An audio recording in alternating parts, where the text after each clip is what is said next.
Olá, estamos de volta aqui com o nosso Carapicuibano. Nesse dia de hoje a gente tem a honra de receber uma liderança que vai além de Carapicuíba, de Osasco.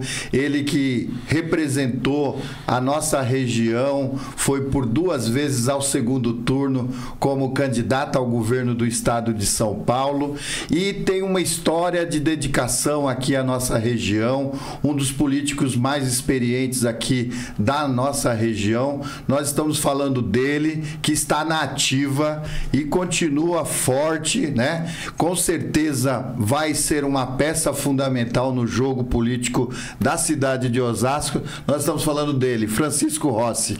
Tudo bom, Rossi? Tudo bom, Pimentel. Uma honra, a honra é minha, né, de estar aqui com você. Você que também é um político brilhante lá na cidade de Carapicuíba, 3 vezes vereador. E somos amigos, né? Já há um bom tempo. Verdade. Então é um prazer muito grande estar aqui. Dos 42 anos aí da tua rádio, Nova Difusora, eu estava comentando com um amigo, né? Num grupo de discussão, quando eu participei a última vez lá, falei, olha, de 42 anos da rádio Nova Difusora, eu tenho 23 anos que eu participo do programa do Rossi. É isso mesmo. Você tem um fã lá que é o meu filho, né? O Júnior. Ah, é? O Júnior gosta? Que ele legal. Ele gosta muito do seu trabalho, daquilo que você representa como político. Ele é bem de esquerda. Ah, né? É? Sabia disso não. Ele é prazer, que bom saber disso. Que bom. Gosto muito do Júnior, ele vive me ligando. Dá para ir. Eu sempre faço um esforço e vou lá, porque por mais que você tenha aí sua trajetória política, mas a gente sempre respeitou o papel da tua rádio, né? Porque é o maior veículo de comunicação aqui da região oeste. Foi a única rádio que permaneceu aqui em Osasco, né? Todas as outras foram para São Paulo, não tem identidade nenhuma com a cidade, né? Apenas a concessão, haja vista que na época de eleição elas têm que transmitir os programas de Osasco, né? Então a gente tem desempenha esse papel aqui na cidade, nós apostamos na cidade, não tem sido fácil porque a gente paga um preço alto, né? Mas, graças a Deus, estamos aí sobrevivendo, né? Agora, conta aí desse novo projeto, vocês estão expandindo a rádio, a ideia é atingir metade da população do estado, como é que é isso? Nós estamos no DAIO estendido, no canal 79.9, né? As 14 emissoras da Grande São Paulo estão migrando, faltam 2, né, para migrar para a FM. A FM vai desaparecer e o canal que todas elas... AM, né? A FM agora. FM, né? Vai desaparecer. Todas migraram de AM para FM, né? E isso foi uma iniciativa do governo Dilma, né?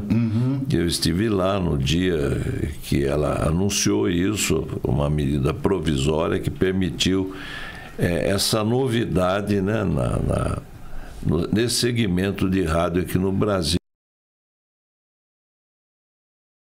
Lá, eram 2.000 e poucos radiodifusores em AM e tinha mais de 1.000 no dia lá no Palácio do Planalto e foi uma festa muito bonita, estive presente. E é claro que eu sou grato, né, ao governo dela por isso, porque foi um passo assim, importante na radiodifusão aqui no Brasil. Certo. Rossi, vamos lá para o início. Como é que é a tua trajetória aqui na cidade de Osasco? Você não nasceu em Osasco? Não, eu nasci em Caçapava. Meu pai era funcionário do Banco do Estado de São Paulo, que depois virou Banespa, né? E ele era subcontador e tinha essa responsabilidade, entre outros funcionários, de abrir algumas agências no estado de São Paulo. E ele foi para abrir a agência de Caçapava. Então, nós morávamos em Marília, nós fomos lá para... Nós não, eu estava na barriga da minha mãe, né? E fui assim, ainda não tinha nascido. Acabei nascendo lá, minha irmã também nasceu lá. Depois nós voltamos, né, para Marília. Aí meu pai isso eu relato no meu livro, teve uma morte trágica, né? Foi assassinado. E minha mãe recebeu um seguro na época, o Banespa ainda era Banco do Estado, deu todo o apoio, né? E ela pegou um dinheiro que ela recebeu do seguro, né? E comprou uma casa em Agudos, né? Bem no centro da cidade, uma cidade pequenininha, mas uma cidade assim que eu me lembro com o maior carinho, sabe? Eu tenho um amor muito grande por Agudos, né?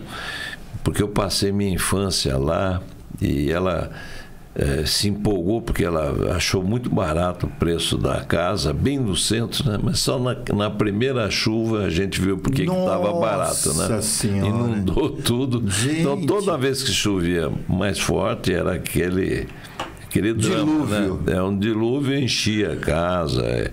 Mas aí ela não tinha mais recurso para... Ela acabou vendendo a casa e tivemos que alugar uma outra casa lá. Mas o tempo que a gente ficou ali, eu me apaixonei por política porque ficava a 50 metros da praça principal, né? Toda vez que eu vou a Agudos, eu faço questão de ir lá ver a casa. E eu amo a cidade de Agudos, né? E eu comecei a acompanhar todos os políticos da época, né? Que passavam por lá, Adhemar de Barros, Lucas Garcês, Carvalho Pinto, aqueles políticos, né, de projeção. Até o Getúlio Vargas passou por... Sério? Olha, eu não vi o Getúlio, mas ele passou por Agudos também. Então eu ia a todos os comícios desses grandes políticos e acompanhava todas as campanhas para prefeito, né? Então eu acho que foi isso que acendeu em mim a chama, né, da política e num determinado instante eu acabei tendo que vir para São Paulo para trabalhar e fui morar na Cidade de Deus, né? A irmã da minha mãe, a minha tia Águida, casada com um alto funcionário do Bradesco, né, que era gerente de uma agência aqui.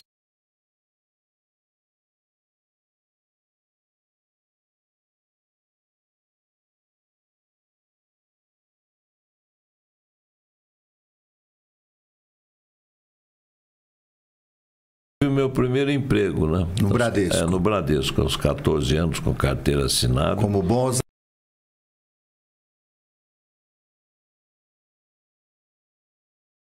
Boas lembranças, sabe, dessa época. O Bradesco cuidava muito bem dos seus funcionários, sabe? Tinha dentista, tinha assistência médica. Era um negócio assim, já naquela época, muito bom, né? Aquele café da manhã, café da tarde, era um negócio assim bacana. Tinha restaurante, né? Então, fui morar num conjunto de solteiros depois, também lá na Cidade de Deus. E começou a minha vida lá. Eu estudei no centro de São Paulo, então eu ia de Papa-Fila, né, para o centro. Papa-Fila? Papa-Fila. Que história é essa aí? Era um ônibus enorme, né? Que era acoplado onde a gente ficava, né? O ônibus era acoplado no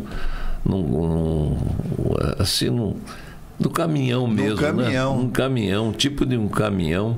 E a gente ia, assim, com muita gente, né, para o centro, ali no Anhangabaú, era o ponto final. Estudei ali no Bittencourt, no Bitenca, né, ali no centro de Osasco. Mas Osasco, sabe, mesmo a rua Marechal Bittencourt não era calçada da escola, a rua da escola, né? E eu me lembro quando puseram as guias e depois... era terra, chão batido, né?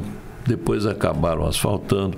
Então, era um tempo que Osasco só tinha mesmo. Osasco era bairro de São Paulo. Era bairro de São Paulo, um bairro longínquo e totalmente esquecido, né? Da cidade da capital. Então eu sou desse tempo, né?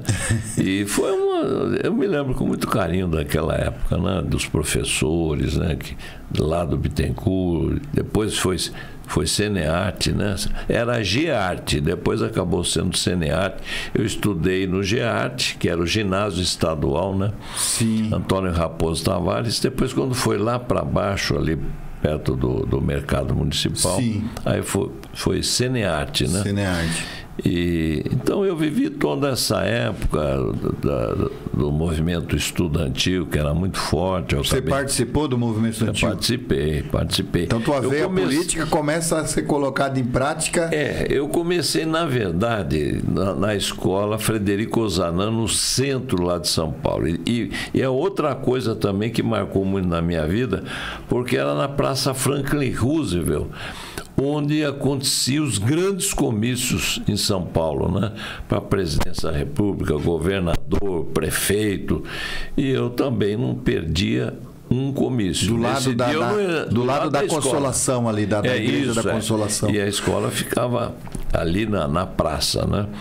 Então eu ia a todos os comícios e não perdia um. Eu não ia mesmo para a escola. E realmente eu achava apaixonante aquilo lá. E depois, quando eu vim... E ali nessa escola, eu comecei a participar do Grêmio, né, da escola. Que nem ali, eu. Então nós temos uma semelhança. Os políticos, eles têm assim, uma origem assim. Muitos políticos... De direita e de esquerda, né? O Serra veio do movimento estudantil, o Zé Dirceu veio do movimento estudantil. Então, eu não posso dizer que eu era de direita, né? Eu tinha, assim, uma simpatia pelos meus políticos. Eu gostava do Jânio Quadros, né? Não ia muito com a cara do velho Adhemar, né? Depois acabei me tornando amigo do filho dele, né? Que foi um político que me ajudou muito ao início da minha vida pública, né? Primeira candidatura, o grande político que me apoiou foi o Adhemar de Barros Filho, né? Eu me lembro com muito carinho dele, já falecido. Mas era um político assim que ele ganhava todas as eleições como o mais votado deputado federal de São Paulo, né? E me apoiou, arrumou uma Kombi emprestada, rodou 3 exemplares de um jornal, ele era o proprietário do jornal O Dia, né? Então foi aí o início da minha vida pública. Eu ganhei a eleição em 1972. Eu era o presidente do diretório acadêmico da Faculdade de Direito, né? Você fez direito aqui já na Fiel? Fiz. Eu me formei ali na primeira turma. Né? Primeira turma? Turma. Olha que legal. A turma de 1900 e... É verdade que o Lewandowski veio também aqui da Fiel? O ministro? Eu vi alguma coisa. Eu não me lembro, viu? Não me lembro. Mas a Unifiel era uma... Era Fiel, né? Fiel, né? Depois foi Unifiel, tornou um centro universitário que, infelizmente hoje vai muito mal das pernas, né? Eles estão tentando recuperar, se Deus quiser, espero que dê certo, né? Mas era uma referência. Então vinha grandes jurisconsultos, grandes homens públicos, iam fazer palestra lá.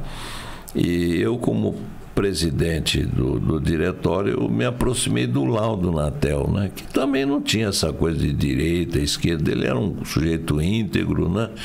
Eu o conhecia do Bradesco, porque ele era diretor do Bradesco. Eu trabalhava naquele primeiro prédio lá do Bradesco, um prédio baixo, branco, né? E ali não tinha divisória. A gente trabalhava vendo o Amador Aguiar, vendo todo. Eles eram modernos já naquela época, né? E ali eu trabalhava servindo ali também o pessoal da diretoria, né? O Laudo era muito simpático, e ali a gente via que ele tinha, assim, hoje a gente percebe, né, que ele tinha jeito mesmo para a política, cumprimentava todo mundo, era muito querido, né? O Amador Aguiar já era circunspecto, né? Era muito sério. Então foi ali que eu tive o meu primeiro emprego com carteira assinada e tenho muito carinho pelo Bradesco. Muito legal, que bom. Você vê que o papel do nosso programa aqui é resgatar. Agora eu quero ver um pouco como que é esse período da emancipação. Tu já acompanhou? Porque veja só, o povo pode não saber, mas Osasco só foi transformado em município em 62, né, Rossi? 62. E Carapicuíba em 65. Então, até 62, o município de São Paulo ia até Carapicuíba, onde hoje é a Coab, né? Isso. Então, isso. Onde está o... Vou fazer uma propaganda gratuita aqui, né? O Extra, o Açaí, aquele córrego da Pedreira, era a divisa entre o município de São Paulo e Barueri. Certo? Então, quer dizer, Coab, Quitaúna, onde você vai morar, tua família, né? Você constitui tua família, era tudo município só, né? É verdade. Quando eu me mudei lá, Osasco já era emancipado, né? E eu fiquei lá, eu me elegi em 1972, eu fui o 5º prefeito de Osasco, né? O primeiro foi o Irã Sanazar, depois o Marino Nicoletti, terceiro foi o Guaçu, quarto o Liberati, quinto eu, né? Francisco Rossi. Então, não era uma coisa assim... muito marcante essa coisa de direita e esquerda. Eu tentei entrar no MDB, só tinham 2 partidos. Tinha 2 partidos. Mas no MDB já tinha uma liderança. Loteado. O MDB já tinha um líder estudantil, que é o Antiório, né? Antiório, o Antiório era um líder estudantil atuante aqui em Osasco, mas não era... Ele fazia parte também da UEO, né? E eu não consegui entrar. O Liberati, inclusive, me convidou para fazer parte do governo dele como diretor da educação. Que era secretário na época, que era mesmo? Não. Era diretor. Tinha o secretário. Eu deveria ser o vice-secretário, como diretor da educação, né? E ali eu falei, não, o Liberati... Quem me levou até para me encontrar com o Liberati foi o Alfredo Tomás, que era um vereador que morava no mesmo bairro. Eu morava ali na Vila Campesina, né? E ali... ele me fez esse convite e eu falei, olha, o Liberati, muito obrigado, tal, mas eu gostaria de ser secretário, não diretor, né? Ele falou, não, mas secretário já tem.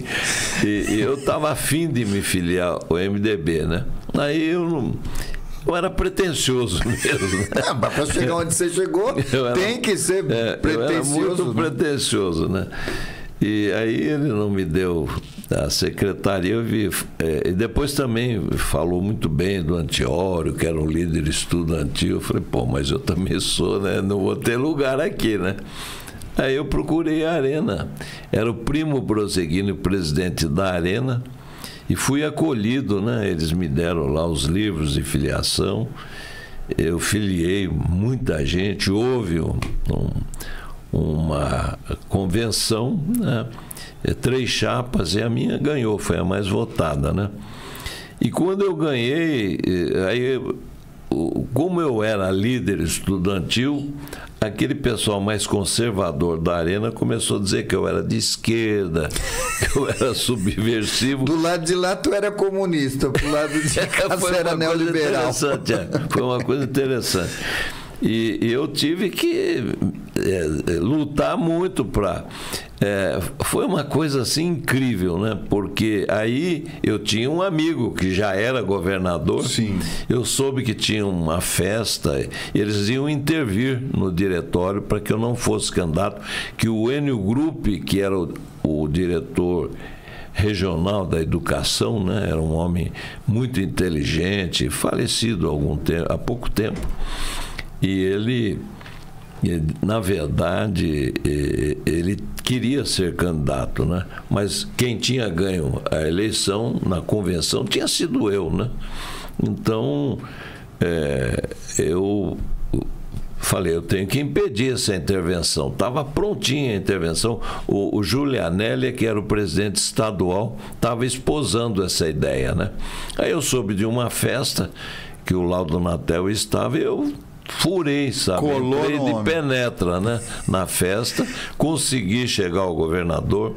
Ele se lembrou de mim, porque eu era office boy dele lá, né? Então, ele falou, poxa vida, eu vou falar com a direção nacional e também com o Giulianelli para impedir isso aí, para garantir a sua candidatura.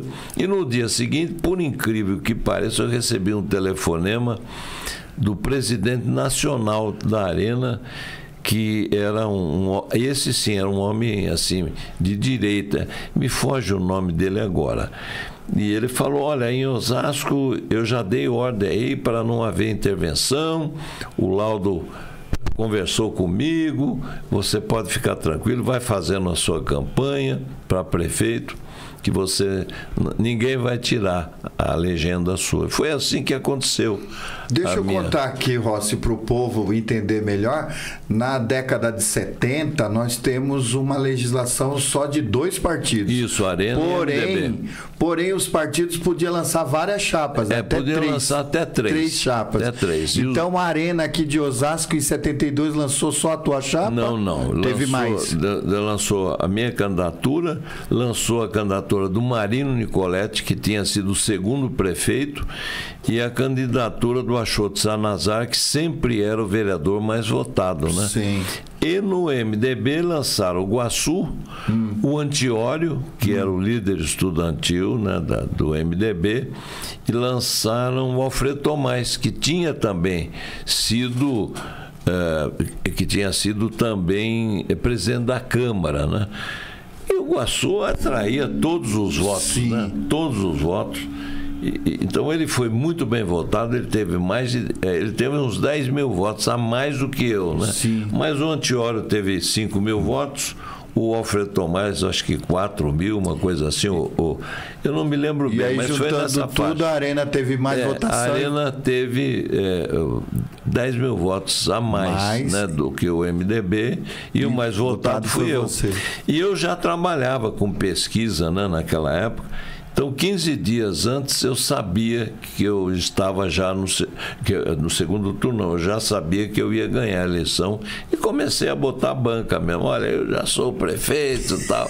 Fazia lá os meus comícios e eu notei que os meus comícios começaram a encher. Um dia eu cheguei lá no Mutinga, tinha uma multidão, falei, acho que eu caí na campanha aqui do Guaçu, né? Então, mas era o meu comício, sabe? Quando eu vi, eu não acreditei. Aquela multidão, uma massa mesmo.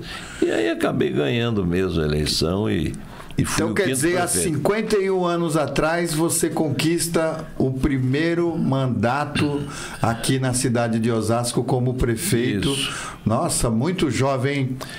Eu tinha 32 anos. 32 anos. 32, O que o movimento sindical brigou para colocar na Constituição, você assinou embaixo. O Toschi era o presidente, né? Toschi, isso mesmo. E ele acabou depois, quando eu fui candidato, que eu ganhei a eleição em 1988, ele foi meu vice. Foi um cara muito leal, muito assim, atuante, né?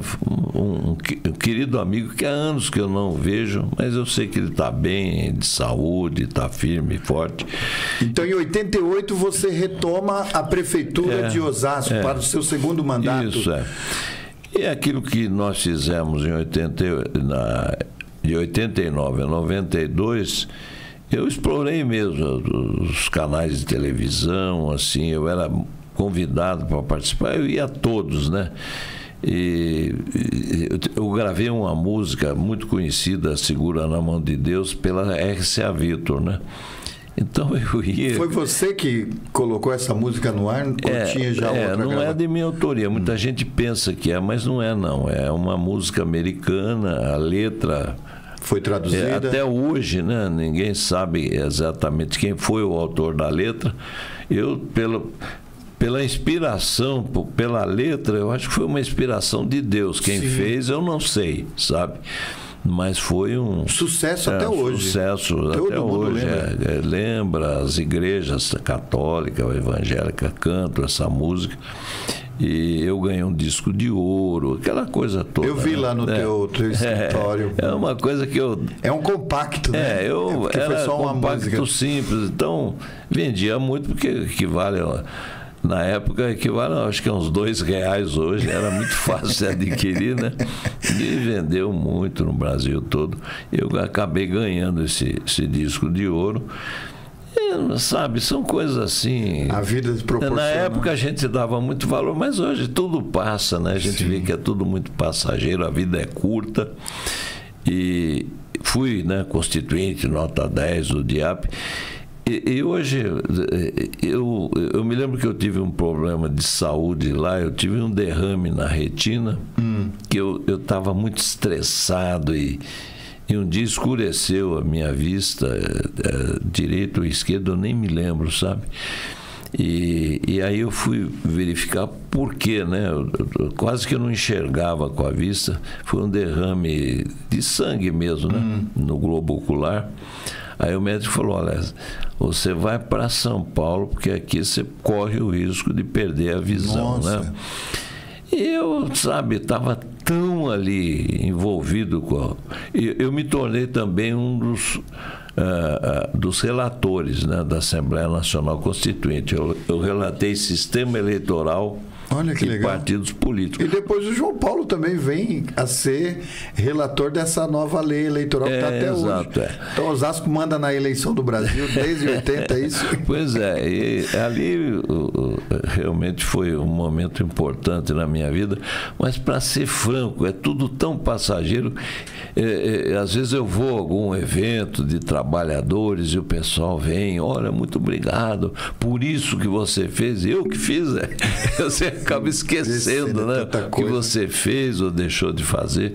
Então tudo passa, né? Mas quando você chega a uma certa altura da vida, hoje eu tenho que confessar aqui, né? Eu levo uma vida bem difícil, né? Uma vida cheia de problemas financeiros. Sim, né? Eu acredito. Porque eu não me completei no exercício das funções que eu exerci, né? 3 vezes deputado, secretário de Estado, 2 vezes prefeito. Eu tinha um olhar assim mais de servir mesmo ao próximo, né? E graças a Deus eu pratico, né, o cristianismo, os princípios de Jesus Cristo. Então eu não me arrependo de não ter assim metido a mão, né, no dinheiro público. Não me arrependo, opção, não, né? sabe? E então tudo que eu tenho é muita luta, mesmo muito sofrimento, tanto que eu nunca me envolvi em problema de desvio de dinheiro, escândalo, porque coisas superfaturadas, nada disso. Tentaram, né, me processar, e o único processo que eu tive foi de contratar o Tito Costa, que até hoje me dá dor de cabeça, foi quando eu contratei o Tito Costa para resolver um problema de uma dívida astronômica que Osasco tinha. Foi uma dívida assumida por um outro prefeito, né, que eu não vou declinar o nome porque já passou, ficou lá para trás. E ele conseguiu a redução. Era uma coisa assim impagável, né? 29 ou 30 milhões de dólares. Não tinha como pagar, né? E aí você foi para a justiça? Fui para a justiça, consegui, né, reduzir. Reverteu. E aí eu fui processado porque eu disse que eu tinha que ter feito licitação, fazer uma tomada de preço, alguma coisa assim, né? Um concurso para contratar o Tito Costa, que eu deveria ter feito isso. Fui processado, depois me excluíram do processo, mas na campanha para governador conseguiram me colocar, né, novamente como réu no processo. Isso me atrapalhou. Foi a única coisa. Por quê? Porque eu salvei Osasco da falência do endividamento, mesmo, né? Endividamento impagável, né? Mas, sabe, Faz parte, Faz né? parte. Faz parte. Você que foi político, você sabe muito bem o que é isso. Respondi também, né? Tribunal de Contas, então, é impossível. Agora, há uma coisa de você ser processado e de ser condenado, né? Bem diferente, né?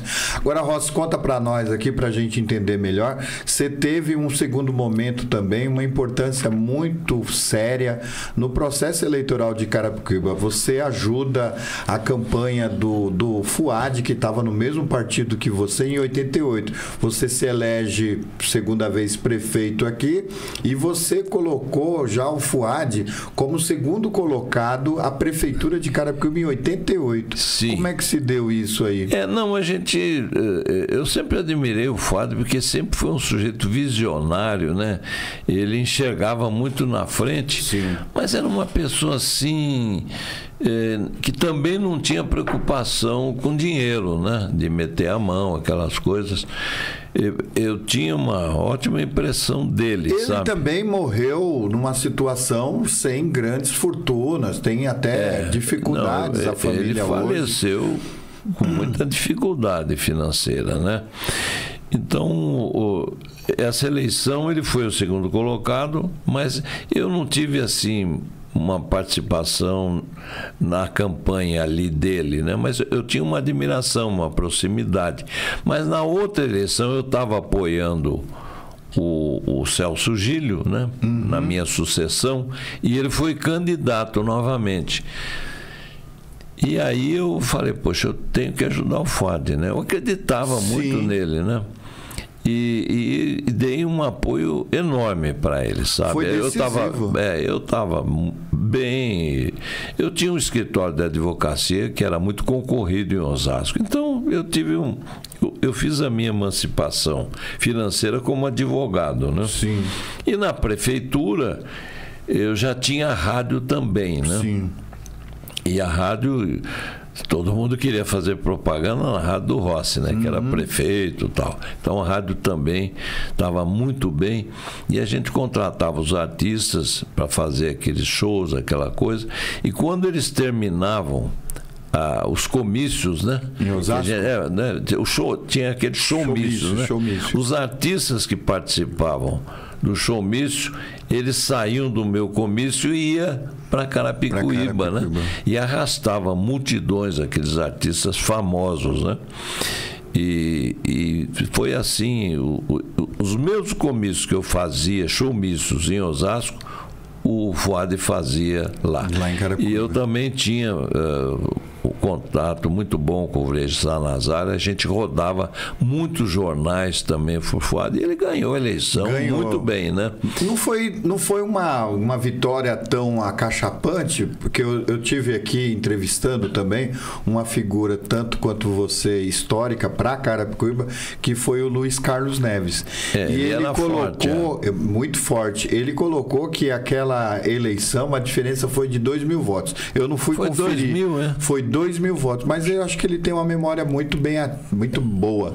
Então eu não acho que ele forçou a barra, não. Mas de qualquer forma, ele disputou com a máquina. Porque o Milton Chagas, que também deu entrevista aqui, contou muito, o Milton Chagas tinha como candidato à sucessão dele o próprio Luiz Carlos Neves. E disputar com o Luiz Carlos Neves era disputar com o ex-prefeito e deputado estadual, porque o Luiz Carlos Neves estava no exercício do mandato de deputado. Verdade. Então, tinha o prefeito, forte, a máquina, tinha a estrutura do deputado, né? Haja vista que o filho dele hoje é prefeito de Carapicuíba. Exatamente. Né? Então, o que fez a diferença para o Fuad ser eleito, então, prefeito de Carapicuíba pela primeira vez, chama-se Francisco Rossi. E eu fiquei muito feliz, porque foram duas vitórias, a do Celso no primeiro turno e do Fuad lá em Carapicuíba. Eu fiquei tão feliz quanto eu fiquei com o Celso, né? E política é um mistério, né? Porque depois o Fuad acabou não me apoiando também numa eleição, a segunda eleição minha para governador, fiquei muito chateado e tal, mas graças a Deus tudo passa e nos tornamos amigos novamente. Nós tivemos uma briguinha, a mesma coisa foi com o Celso, né? A gente se desentendeu, ele apoiou o Covas, mas quando ele faleceu nós já estávamos novamente como amigos. Então, eu estou com 83 anos, né? Estamos chegando aí, né? O prazo de validade a gente sabe que está... Com muita saúde. Graças a Deus, né? Mas a gente vê que o que vale é a gente cultivar amizade, sabe? Sim, isso é importante. É ser adversário e não inimigo, sim, né? Então, eu não tenho nenhum remorso, nada que possa assim... Mas você criou um mito em Carapicuíba, porque ninguém em Carapicuíba, Rossi, eu acho que você sabe disso, mas é bom registrar aqui. Ninguém teve 3 mandatos em Carapicuíba. Não foram consecutivos, né? Foram primeiro, depois não tinha reeleição, ele voltou, foi reeleito. Então... 3 mandatos, 12 anos no comando da cidade e deixou suas marcas, né? O Fuad é um fenômeno político, né? E ele era, sabe, ele era abordado por uma pessoa, seu Fuad, um dia eu estava com ele, eu estou com um problema. Ele já metia a mão no bolso. Eu me lembro bem disso. Chegou, eu estou com um problema, eu estou sem gás lá na minha casa. Ele falou, quanto que é? Eu acho que era, não sei, R$50, né? Ele pôs a mão no bolso, tirou o dinheiro e deu para o sujeito. Ele dava mesmo. Então, ele não tinha apego nessa coisa de dinheiro, ajudava as pessoas. Meu primeiro mandato de vereador na cidade, ele era prefeito. Foi quando ele foi eleito pela segunda vez em 2000. Então, às vezes a gente fazia uma tipo oposição, mas se ele ouvisse um pouco mais o que a gente colocava, ele talvez não teria respondido tanto processo na justiça. Porque ele era aquele cara que não tinha apego, aos procedimentos administrativos. Ele não prestava atenção nisso. E ele parece que ficou inelegível. Ficou por muito tempo. Foi uma travessia bastante dolorosa. Mas, se eu visse, de qualquer forma, tem a marca lá. Mais de 2/3 das ruas da cidade foi ele que asfaltou. Tem também os parques municipais. Ele marcou muito na cidade, né? Até hoje o pessoal lembra. Por falar em marcar na cidade, vamos falar aqui para terminando o nosso programa. E Ana Paula Rossi, como é que é essa trajetória da tua filha? Tá vereadora nesse momento? Ela está no 3º mandato, né? E o meu sonho é um dia ver a minha filha sentada lá naquela cadeira que um dia eu ocupei, né? Por 2 vezes eu ocupei. É um sonho que eu tenho, né? De vê-la prefeita um dia, né? Então, primeira mulher prefeita de Osasco? E com esse nome vai longe, hein? Né? Espero, né? Nós temos que vencer um candidato muito forte, né? Que é o dinheiro, né? O dinheiro. Conheço bem esse candidato, esse manda muito. Esse candidato é forte, né? O dinheiro, né? Dinheiro. Mas eu acho que vai ser uma eleição um pouco diferente, que o dinheiro vai ter pouco efeito, né? Vai ter um efeito relativo. Nós temos 2 lideranças fenomenais no Brasil. De um lado, o Lula, no PT, na esquerda, né? E do outro lado, o Bolsonaro. Sim. E o Bolsonaro com uma vantagem. Ele tem um plus que é a mulher dele, né? Que é a Michelle. Tem uma carta na manga. Então, se de repente ele vai preso, tem a esposa, né?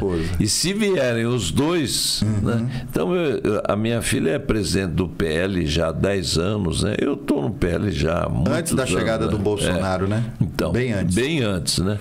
Então, eu estou na esperança de que eles possam vir para Osasco. E hoje é a maior bancada federal, né? A maior bancada. Do ponto de vista dos recursos para uma campanha, um partido importante. Eu admiro muito também o presidente, né? O Valdemar da Costa Neto.